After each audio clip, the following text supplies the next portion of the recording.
Hi, everyone. It's Kristina Wong, and this is the Killing Your Number podcast. Not so much a true crime podcast, more like a post-crime podcast, where we discuss the impact mass incarceration has on Asian Americans and what life looks like after someone kills their prison number and returns to society. Today, I will talk to my co-host, Kern Kim, about the time I went to prison. It's not what you think, and it's not what I thought. Stay tuned.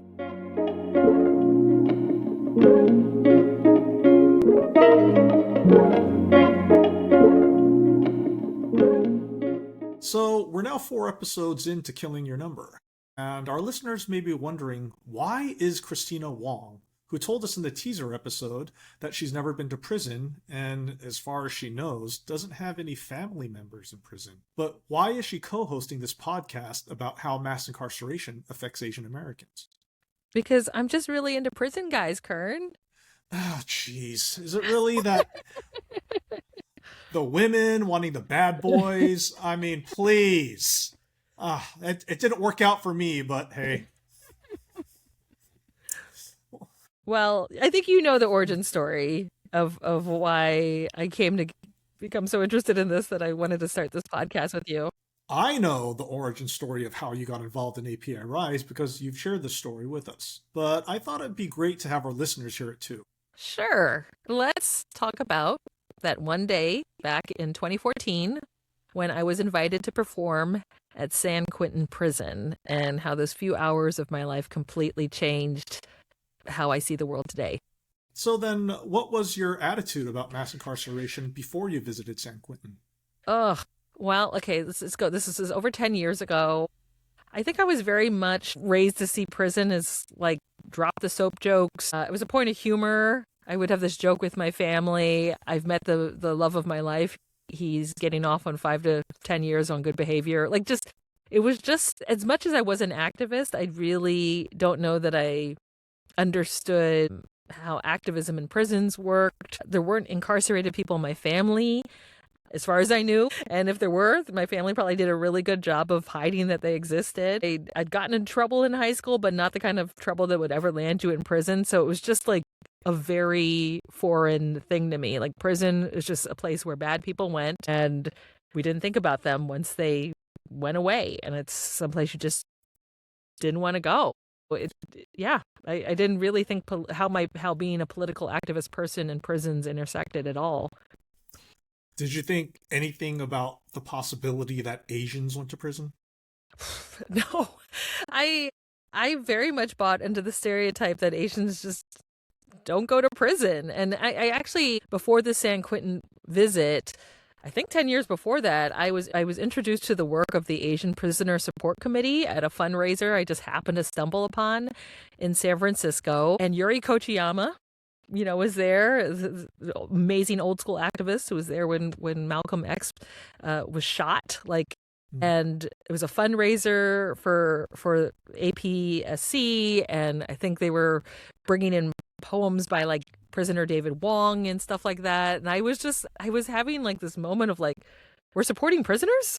For what? For doing bad things? Like, I couldn't even wrap my head around the idea that there were enough Asian prisoners to warrant a committee, to warrant having fundraisers, and that Asians would call attention to other Asians in prison, right? Like, it was just so foreign. And yeah, but it was something that I would see come up a lot in conversations with activists. The social justice issues specific to prison, I knew were part of the activist ethos. I just didn't really understand it. So in your life, you've been so sheltered in terms of realizing that there were Asians in prison. Yeah. Sheltered is definitely the word. Yeah, for me, it was the idea of ever, even as an artist, when I toured theaters before this invite to come to San Quentin in 2014, I remember some theaters were like, do you want to do some outreach work at like Juvenile Hall or Youth Authority? And I was like, to me, it was just scary to go to a space where violent people were being held, unwillingly and trying to do like touchy-feely, emotional theater exercises with them and them maybe just like lashing out at me, you know. Like like for me I was just like I knew there were a lot of activists who were down and could do it, but I was like personally just quite terrified of the idea of going to prison. Mm-hmm. So then here you are, you're learning Mm-hmm. for the first time about Asians in prison, thinking about that. And then how did this invite to San Quentin come about? Yes. So I want to say it was like 2013-ish, and I was at an Asian American community event in the Bay Area, and I'm approached by Ben Wang, who at that point was in a leadership position at the Asian Prisoner Support Committee, and he introduces himself, and I was like, "Oh, I went to one of your fundraisers many years ago." And he explains that they have this thing called Roots in San Quentin, which is called Restoring Our Original True Selves. and it's a program for inmates. It's basically Asian American studies in San Quentin prison for inmates at San Quentin. And most of them are Asian American or Asian descent. And then there are a few people who aren't Asian who are part of this group. And he was like, would you come out and talk to our guys? And I say yes. But in my head, I'm like, oh my God, I'm going to die. I'm going to die. I'm going to be killed. Like, what, why would I willingly go into this situation where I would go into a room with people who've committed terrible, violent crimes and do my vulnerable performance piece for them and expect it to just love it? But I said yes, because I knew on a political level that was the right thing to do. But inside, I was terrified by the idea of going inside a prison. And one thing Ben had said to me was like, I think the guys will really appreciate your comedy. Which I was just like, oh my God. I'm very much a theater performer, a performance artist, not like a roast comedian that can just like tear down with people. And I'm just thinking, oh man, like I don't know that Ben totally understands what my work looks like, but okay. So yeah. So I was terrified. I said yes. And there's just, for me, this is like, it made me realize, yeah, there's a huge disconnect for me personally between what I politically believe in. I believe in equity. I believe in social justice, but I have a complete fear of going into a prison, meeting people who are prisoners, meeting people who've done potentially violent things. I know the Roots program well, and I know the APSC people really well. I'm a good friend with Ben Wang, and the Roots program really started as a result of activism from the Asian Pacific Islander prisoners and their allies from outside back in the early 2000s. People were wanting Asian Pacific Islander cultural history instruction and curriculum done, but the prison system was very much against that, and the people who were asking for it ended up being placed in solitary confinement. But I mean, we can go, this is a whole episode in and of itself that we should definitely go into with the APSC people. Yeah. But yeah, the Roots program is definitely a great program. And it's very rare. It's a very rare program. Not every prison, certainly in the country, I mean, has as much programming as San Quentin does. San Quentin has a reputation of being like the Harvard of prisons. The inmates call it Prisonyland for a reason. Prisonyland. I had not heard that. Yes. Yeah. I mean, they have a podcast, Ear Hustle, that comes out of there. They have so much program. You can run a marathon on the yard. Yep. Like, it's where I guess a lot of folks asked to be transferred to. And but despite all that, I was still like, I'm scared. I know it's prison Harvard, but I'm super scared. But I said yes, regardless. So you have this invite to do a performance for the guys in the Roots program at San Quentin and lead them in a workshop? Yeah, and I have this invitation to do this performance, but it's not like Johnny Cash at San Quentin. It's not. It's like it's not glamorous, and I'm already panicking because Ben seems to think I'm this comedian that can just, hey everybody, and like if you go to my theater pieces, like one of my shows is me dressed like a giant vagina.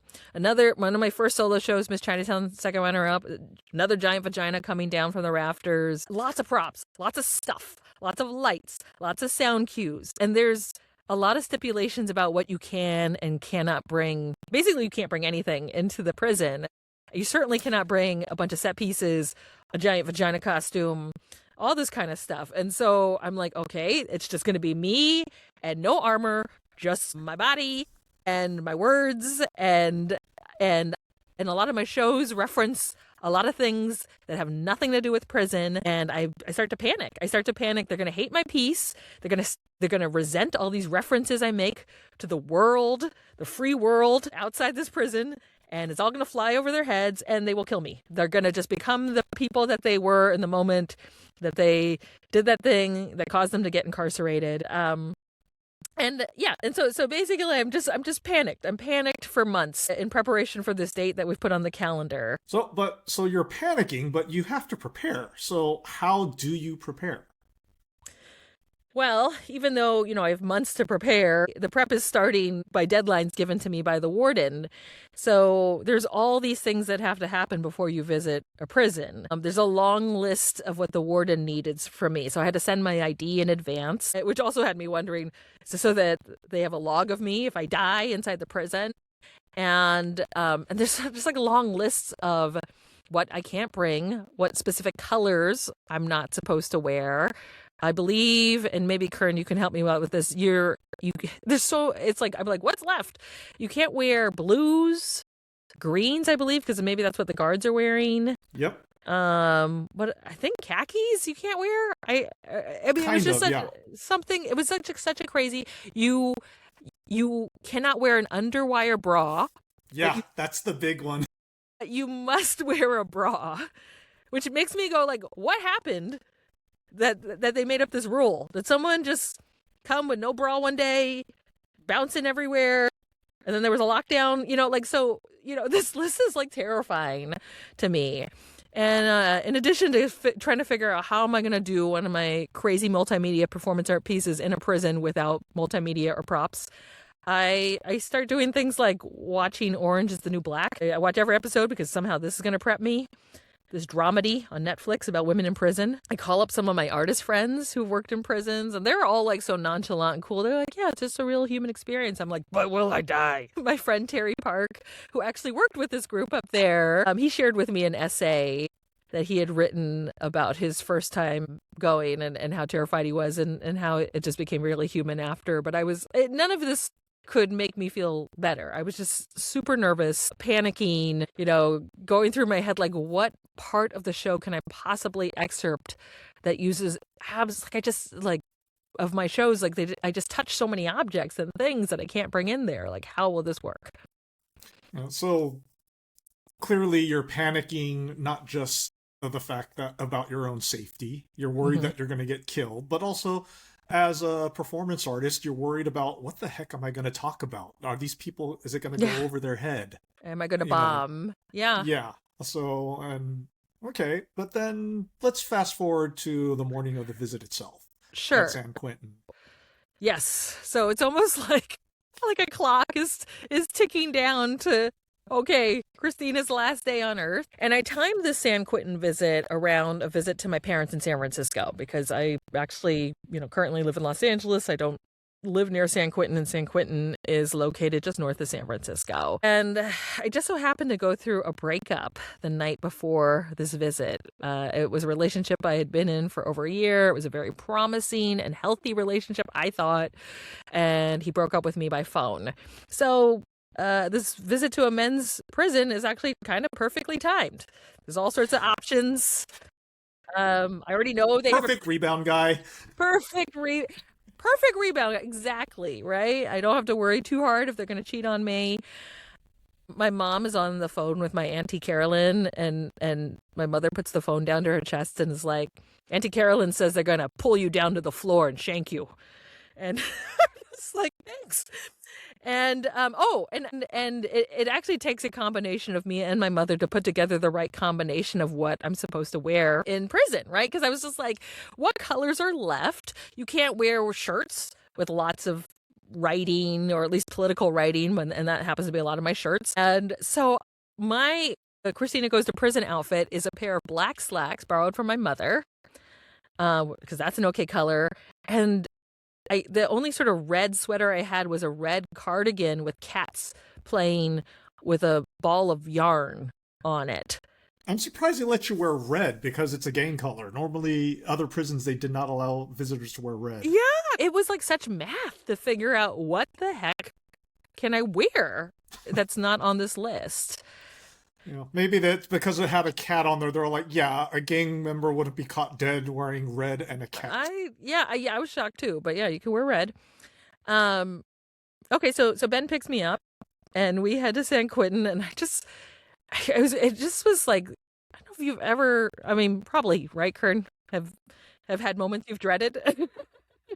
But like there's moments in your life where you just feel like, is this my last day on earth or is this the end of my life? So I open my parents' front door and there's Ben. And we get in the car and I'm not expressing how terrified I am. Just trying to be real chill, to act real calm like I do this all the time. And we drive up the Golden Gate Bridge. Gorgeous, gorgeous drive, which feels so counter to about what we're going to enter. And Ben actually was like, I actually have to stop at Target to get a whistle. And I was like, what? You need a whistle? What do you need a whistle for? He's like, they require we have a whistle. So I'm in the, parked in the car and passenger seat, and Ben goes in and get a whistle. And I'm just going, what the fuck does he need a whistle for? Like, what is the situation where he has to pull a whistle up to him and blow a whistle in the middle of a prison? And so this is making me like, my heart is just like pounding out of my chest because I'm just imagining like, please let us not be in a situation where we need to use this whistle. Please, please, please. And and so that's the drive, and then we pull into San Quentin, and it's gorgeous. It is gorgeous. The outside of the prison, it is on waterfront property. Do you want to describe it, Kern? Like it's. I mean, the prison was built almost 200 years ago. Yeah, it was built in 1852. And back then, the land was pretty cheap and kind of worthless, and so they built up this prison. And yeah, today, if you would want that property, it would cost you millions. It would cost millions. So I'm sitting here going, wow, can we build a co-working space here? Like, this is gorgeous. This is actually kind of inspiring. Like, the fog is rolling in and the waters, and I'm just like, wow, this is kind of amazing that they haven't figured, and it's such an old building. It's like one of the oldest buildings in California, right? And so that's sort of this kind of breathtaking moment. It almost seems like a place you would visit as a tourist. And it has a gift shop in the front of prisoner crafts. And it's like woodworking crafts. And I'm looking at the window of all the stuff in the gift shop. And there's some really beautiful detailed work. But I cannot help but look at these crafts and imagine, wow, these were made by murderer hands or rapist hands or, like kidnapper hands, like just the same hands that painted this coaster also did really terrible things. Like these are the thoughts that are like flashing back and forth in my head. So we go to the security and I think they stamped me a couple times with invisible stamp. I can't remember if they checked if I had a bra on or not. I had to leave my phone and everything behind in the car. So I was like, okay. There goes my lifeline to the rest of the world. And I think they check my name, and then this like kind of door flaps open, and there we are. We're inside a prison, and I see this sort of line. It's not a chain gang, but it's like this line of guys in orange jumpsuits, and they're like 30 feet from me, and I'm just sort of like, oh my God, I'm like in the same open space as criminals. Like, this is crazy. Like, I'm just, my head is just going in a million directions, freaking out. And Ben says to me, okay, we're going to walk towards the yard. When we get to the yard, do not run and do not stare.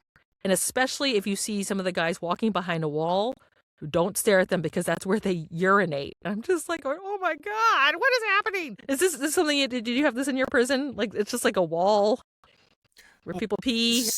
I was like, what is he describing? San Quentin, because it's an old design prison, there's actually a lot more privacy. So that's privacy? Yeah, I know. The privacy is literally a cinder block wall that's probably about rib high. And that is your privacy. And that's the courtesy that the old prisons gave you. At the new prisons, they don't have that. The urinals and the toilets are literally in just a box where the urinals and the toilets are surrounding the box, so you're fully exposed to the world. Oh wow! So you're just in the yard, and everyone can see your doodah and stuff, and pretty much. Oh my God! So what I saw was modesty. So it really is the Harvard. Absolutely modest. So it's a quick turn, and suddenly we're on the yard, and I'm like, oh my god, this is it. This is the yard, and it looks like a schoolyard, except with barbed wire and no graffiti and no school name. And I see things like a track. I see a basketball court.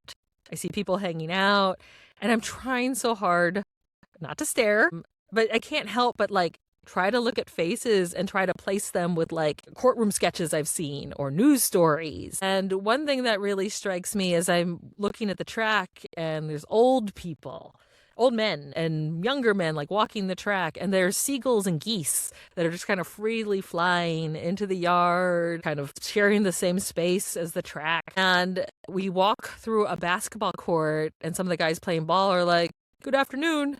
And I just like gasp. And I'm like, oh my God, they can see me. Oh my God, a criminal, just, like I'm just, it's like, I don't know if this is just stupid or whatever. I'm just so like, no chill, right? Like, but I'm like, hi, and I'm just like, good afternoon. But I'm just not, yeah, it's just so weird and nuts to me that I'm here. And so then we make our way into the bungalow, these sort of outdoor bungalow classrooms they have for class, right? And it looks like the ones that they have at public schools, and there are these posters on the wall, and they're like motivational. And I remember one poster said, "Don't let the person you are yesterday affect who you are today." And there's this Asian guy wearing kind of regular blue jeans, which throws me a little because I'm like, wait, is he with us? Like, where did this guy come from? Because he doesn't seem to be wearing prison issued CDCR labeled stuff. He's moving these tables around, and I guess in my mind, like, what did I think I was going to see? I guess I thought, well, if he's a real criminal, he'll be throwing the tables around all angry like the Hulk, right? And he looks at me and he shakes my hand, and I shake it, and I'm just like, whoa, this is shocking. Like, our hands are touching, like I'm piercing the time-space continuum, and like I don't know how this goes over to you, Kern, but like, this is just like, I was just like, what? I'm not supposed to touch you. You're in prison. Why am I touching you? Like, it just, it's just a handshake, but this is the moment I'm having. The public perception about the justice system this just goes to show just how much it really affected how you viewed people who are within the justice system. The dehumanization that the public has about this, And so, and you're going through this shock because you're like breaking what you believe to be the truth about someone in prison, when that is actually just a very tiny portion of the truth. Yeah, and I guess it's not reality. Yeah, I'm imagining that everyone here is going to be frozen in time as who they were the moment they committed the crime, right? So this guy walks in, and he has a tattoo on his neck, a lot of neck tattoos. His says "The Killing Fields," and he goes, "Hey, you Kristina Wong?" And I'm like, "Oh God, how do you know my name? Why do you know me? Who are you? Don't hurt me!" Like, I'm just, what's wrong with me? I'm like, yes, and he's like, I'm sane, and that's actually Fun. Fun is who's now out, and he's been deported, but he's sort of the leader of this group and is the one who sort of introduces the guests that come in. He's like, "Oh, thanks for coming to speak to us today." I'm like, "You're welcome." It's like turning into Peter Brady, freaking out. So you're in the classroom, you're getting ready to set up for this performance. Were the people already in the classroom, or did they come in later? No, they start. So it's the first guy who was adjusting the room, then Foon with the Killing Fields tattoo, shaking my hand. And then they start to come in one by one, and they all shake my hand, and I'm just like, rapists, murderers, killers, it's like, what's so interesting is some of them are quite old, right? Like, you can see how they may have been here for a while, and that's sort of unreal. Like, I speak to classes all the time, but those students have not been in school for 30 years, 20 years, it's just like it's a similar and totally dissimilar energy. So as I'm like looking at these guys in the classroom, I'm just trying to place them to people that I've see in my life. And there are a lot of Southeast Asians in the Asian population in prison, but in this group as well. And I kept flashing, because we're in the Bay Area, I kept flashing to my middle school days in the 90s. And there was a phenomenon, a group called FOBs. FOB stands for Fresh Off the Boat. But in San Francisco, at least at my middle school, we referred to the FOBs not as like nerdy, hapless immigrants, but as the gangster kids, the Asian gangster kids who wore all black. They wore Z Cavarici pants and loafers and bum equipment sweatshirts, and they often cut class. And they actually are how I learned the word hella. You know, a lot of the hella, yo, do, hella, do. So they would talk like that. And yeah, so I'm like looking at these guys and going like, were these the guys in middle school that ended up dropping out of high school and sort of weaving themselves into Asian gangs? Like I'm just trying to place like what happened to them that they ended up here, especially because a lot of them are my age, right? That's interesting, because in SoCal, FOBs were not that group. FOBs were literally people who were recent immigrants. Yeah. And it was my generation. Shocked. Yeah, sorry. Well, yes. When I moved to LA, I was like, wait, I thought FOBs were the scary ones. We were scared of these FOB gangsters because they could send posses after us and if whatever. And but it's not that. It was my social group who wore the Z Cavaricis and the bum equipment, sweatshirts and so forth. But yeah. Maybe you were a gangster FOB, Kern, and you didn't know it. Well, maybe if I'd gone to San Francisco. I don't know. San Francisco was its own little thing. But yeah, that's what I knew the FOBs to be. Anyway, the FOBs were like these gangster kids who would wear Z Cavarici pants and cut class. And they were often Vietnamese, some Chinese. And a lot of those are the kids who I don't think ended up finishing high school or, definitely not graduating with straight A's. And I kept thinking about those kids and are they here in this room? And I'm just trying to place people, where are do these people feel like these men feel like men I've met in other places, or how could I trace their backstory to mine? I think there was one black guy, maybe one white guy, some South Asians, and they all, they're all wearing variations of the prison uniform, gray shirts, blue shirts. Yeah. So, it's weird because part of it's like, it was like so normal. And then they're sort of chatting with each other about like sports games, music. Like you didn't realize that they had real small talk.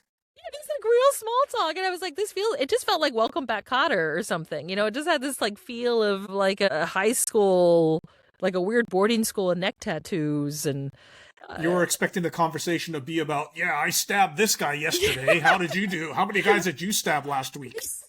Totally. That's what I thought it was going to be. I was like, did you just all come in from next door? Like, what's happening? This is so weird.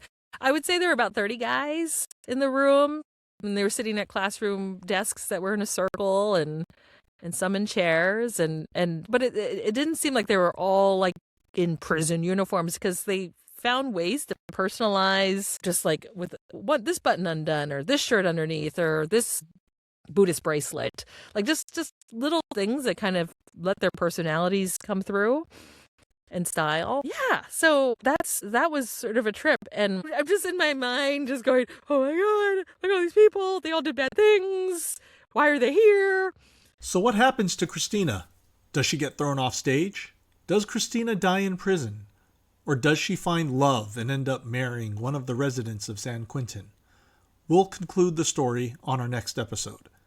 Killing Your Number is co-hosted by Kern Kim and Kristina Wong. And Kristina has a book out, Auntie Kristina's Guide to Asian American Activism, published by Beaming Books. It's a colorful, witty, and vibrant book for kids of all ages. Order a copy today. Our guest producer is Janessa Jaffe. Our intern is Jade Faircloth. Music by Jason Chu and Leo Gia. We are produced by API Rise. Learn more about our work at api-rise.org. You can also follow more episodes of Killing Your Number at killingyournumber.com or on Instagram at Killing Your Number Podcast.